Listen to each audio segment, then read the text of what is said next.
Hello and welcome to the interview here on France 24. My guest today is Sameh Shoukry, who is the Foreign Minister of Egypt. Welcome to the show. Thank you.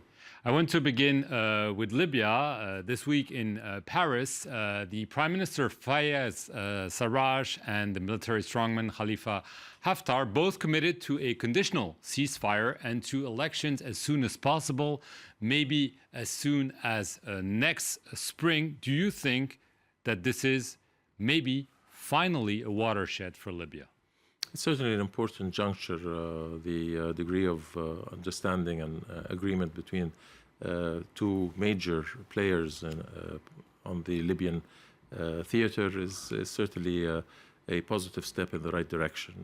This is a continuation of a long-standing dialogue that has been underway and that has been shepherded by many countries, both regionally and internationally, and it does open the door for increased building of confidence and dialogue between the various political entities in Libya. Right.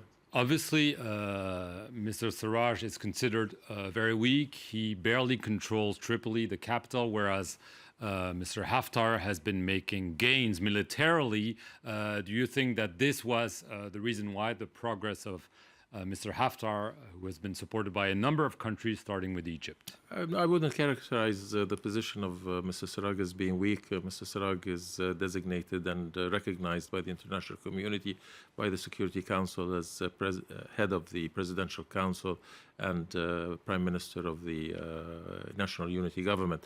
On the other hand, the gains that Field Marshal Haftar has been able to achieve has been to rid Benghazi of terrorist elements and to continue to restrict the movement and the expansion of terrorist organizations on Libyan soil. He plays an important role as the head of the National Libyan Army and has demonstrated a degree of responsibility and willingness to engage in a political dialogue for the security and stability of Libya. But he has been supported, including militarily, by the United Arab Emirates, Egypt. The fact that he is being welcomed by Western heads of state obviously gives him not only military legitimacy, but also political, and this is maybe the biggest change that occurred this week in Paris. Do you agree with that? Well, Egypt has always advocated that the Libyan National Army is a very important component but not everyone shared your views, obviously, including here. I think there has been a degree of understanding and recognition of the logic that we had presented and the demonstration of a responsible action on the part of the Field Marshal. In the final context, it is the responsibility of the Libyan National Army to regain security, to battle terrorism, and we believe they must be accorded the tools and the capacity to do so. But are you optimistic that elections can be organized in less than a year, given, first of all, the antagonism? And we know there are many militias, there are many different groups in Libya. It seems really like wishful thinking.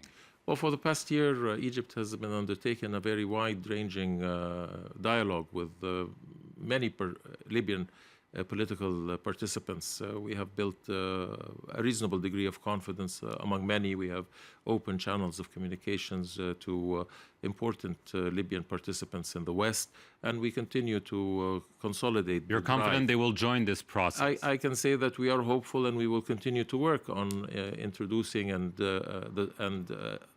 extracting the support of all of the Libyan national entities to the framework for the way forward. And that way forward is not only a matter of elections, but it is a matter, as stipulated in the Sukharat Agreement, of constitutional amendment, of issuing a law that would regulate the electoral process.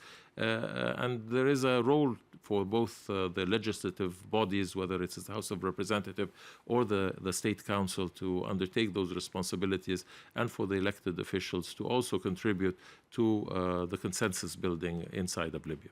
I want to get to the crisis in Jerusalem. The AlAqsa mosque compound has been Yet again, I would say the focus of lots of tensions. Israel installed metal detectors after two Israeli policemen were killed. This provoked more violence and uproar in the Muslim world.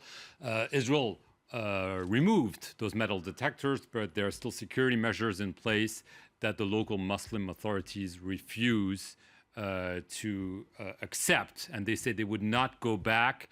Do you think Israel needs to step an additional step back to really diffuse this situation?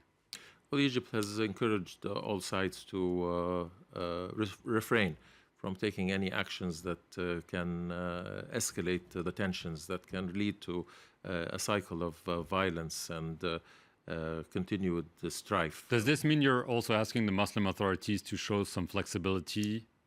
We are following closely the discussions that are being shepherded by Jordan, and we believe because of their special responsibilities towards the Holy Shrine and in the Masjid AlAqsa, that we are hopeful that the situation will return to what was previously the case. The issue of Jerusalem is a very volatile, very emotional one, very dear to the hearts of Muslims around the world.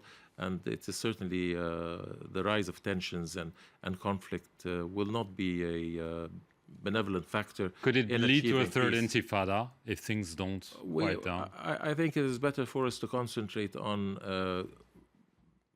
descaling this conflict and reducing the tensions. That is the important point at this juncture, one that we should all work for. I think the Israeli government must address these issues in relation to rights and the emotional attachment of Muslims to the Masjid al-Aqsa, and that no unilateral actions should be taken that aggravate the situation. I want to get to the situation in Gaza. Mohammed Dakhlan, who was a former security chief in the area, who is now in exile, is negotiating with Hamas. Hamas has been at odds with Egypt for a long time to find a new agreement for Gaza. And he recently said in an interview with the Associated Press that the Rafah checkpoint between Egypt and Gaza would be reopened fully at the end of Egypt. Do you think this could indeed happen, and that this could open maybe a new era between Egypt and Hamas? Well, it is always important to address the humanitarian needs of the Palestinian people in Gaza. What happens related to the crossing is contingent on the security conditions in Egypt and the area of the northeastern portion of the Sinai, where there is active terrorist operations. It is contingent also on maintaining the overall security of Egypt and its national interests in the region, and on the application of the agreement of 2005 related to the opening of the crossings, related to the responsibilities of the Palestinian Authority in that regard. But you agree with this negotiation? Egypt, it's taking place in Cairo, so Egypt endorses this as a possible solution. We are always supportive of not always policies. Discussions with Hamas. We are always supportive of policies that leads to relaxation of tensions, a greater understanding, the national unity of the Palestinian representatives, and the responsibilities of the Palestinian Authority in the conduct of the affairs of the Palestinian people. Again, these issues are related to not only the situation in Gaza and the humanitarian conditions, but also to Egyptian national security interests and the obligations, legal obligations on Hamas and others in respect to the 2005 agreement, shepherded by the European Union as well. I just want to get very quickly to the crisis in the Gulf with Qatar. There seems to be no solution in sight. You and the other countries have added new names to a so-called blacklist. Do you see any possibility? The Kuwaiti mediation seems to be going nowhere. Are you pessimistic that a solution can be found soon?